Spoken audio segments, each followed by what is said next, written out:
राम की सौगंध खाकर राम से ही लड़ने चले वीर हनुमान। एक बार सुमेरु पर्वत पर सभी संतों की सभा का आयोजन हुआ। कैवर्त देश के राजा सुकंत भी उसी सभा में सभी संतों का आशीर्वाद लेने जा रहे थे। रास्ते में उन्हें देवर्षि नारद मिले। राजा सुकंत ने उन्हें प्रणाम किया। इस पर श्री नारद जी ने उन्हें आशीर्वाद देकर यात्रा का प्रयोजन पूछा। राजा सुकंत ने उन्हें संत सभा के आयोजन की बात बताई। इस पर नारद मुनि ने कहा, अच्छा है, संतों की सभा में जरूर जाना चाहिए। ऐसा कहकर सुकंत को जाने का आदेश दिया। सुकंत जैसे ही सभा में जाने के लिए प्रस्थान करने लगे, तैसे ही नारद जी ने उन्हें आवाज दी। इसके बाद कहा कि जिस सभा में जा रहे हो उसमें सभी को प्रणाम करना, लेकिन ऋषि विश्वामित्र का अभिवादन बिल्कुल भी मत करना। इस पर सुकंत ने पूछा कि यह तो उचित नहीं है। तब श्री नारद जी ने कहा कि तुम भी राजा हो, वह भी पहले राजा ही थे, अब संत हो गए हैं, मत करना प्रणाम। राजा सुकंत ने किया भी ठीक वैसा ही। सभा के समाप्त होते ही विश्वामित्र जी श्री राम से मिलने पहुँचे। वहाँ पहुँचकर उन्होंने बताया कि उनका अपमान हुआ है, वह इसे भूल भी जाते, लेकिन यह तो संत परंपरा का अपमान है। राम जी ने पूछा, गुरु जी क्या हुआ? तब विश्वामित्र जी ने कहा कि मेरा अपमान हुआ है। राम जी ने पूछा, किसने किया है? तब विश्वामित्र जी ने पूछा कि जान कर करो भी क्या? इस पर श्री राम जी ने कहा कि गुरु जी, आपके चरणों की सौगंध लेकर प्रतिज्ञा करता हूँ, जो सिर आपके चरणों में नहीं झुका है उसे काट दिया जाएगा। कल सुबह मैं उसका वध करूँगा।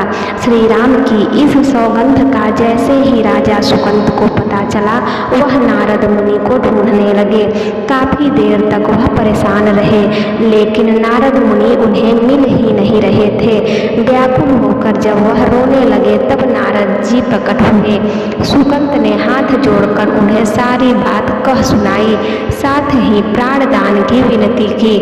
इस पर नारद जी ने उन्हें माता अंजनी की शरण में जाने की सलाह दी। यह भी कहा कि अगर उन्होंने तुम्हें बचाने का वचन दे दिया तो तुम जरूर बच जाओगे, लेकिन यह भी कहा कि वह किसी को यह नहीं बताएंगे कि नारद जी ने उन्हें यह सलाह दी है। राजा सुकंत के रोने की आवाज़ सुनकर माता अंजनी बाहर पहुंची। तब उन्होंने कहा कि माता मुझे बचा ले, अन्यथा विश्वामित्र जी मुझे मार डालेंगे। इस पर माता अंजनी ने सुकंत को उसके प्राण बचाने का वचन दिया। उन्होंने कहा कि तुम शरण में हो, तुम्हें कोई नहीं मार सकता। इसके बाद राजा सुकंत को विश्राम करने के लिए कहा।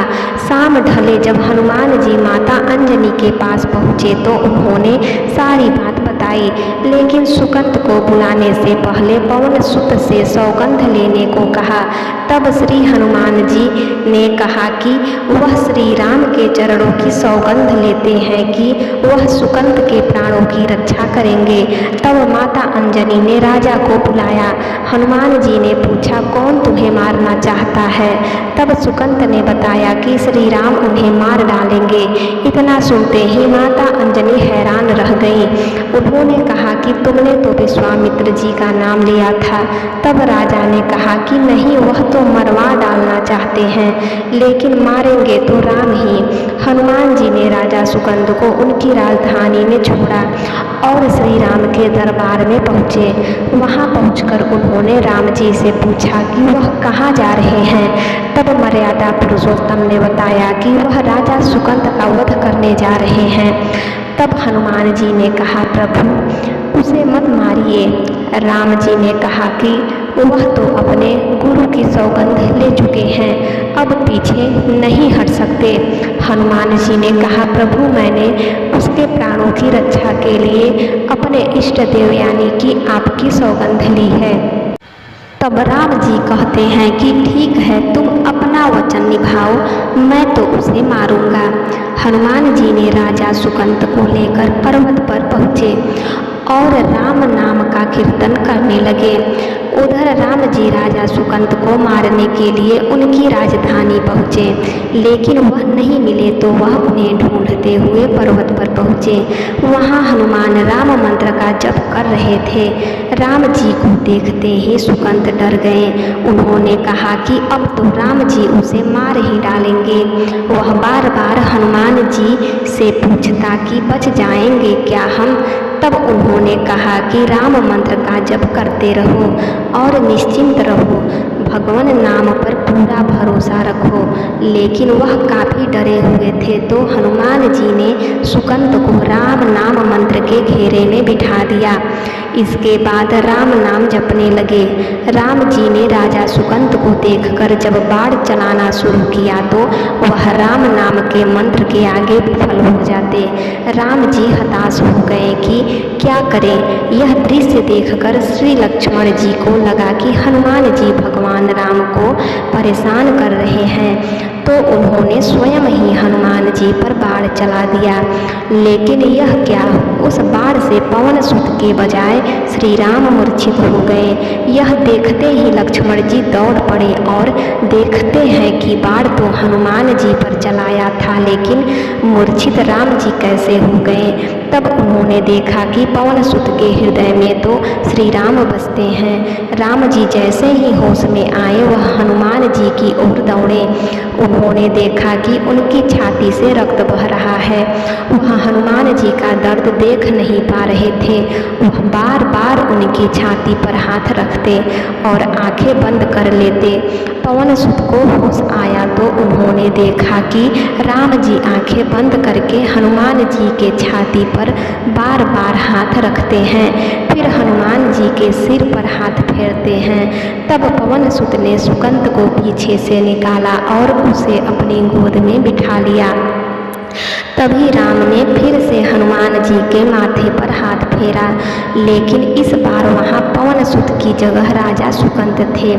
राम जी मुस्कुराए और हनुमान जी बोल उठे कि नाथ, अब तो आपने इनके सिर पर हाथ रख दिया है, अब तो सब कुछ आपके हाथ में है। इसकी मृत्यु भी और जीवन भी आप ही सुकंत के जीवन की रक्षा करें। राम जी ने हनुमान जी से कहा कि जिसे तुम अपनी गोद में बिठा लो उसके सिर पर तो मुझे हाथ रखना ही पड़ेगा, लेकिन गुरु जी को क्या जवाब देंगे।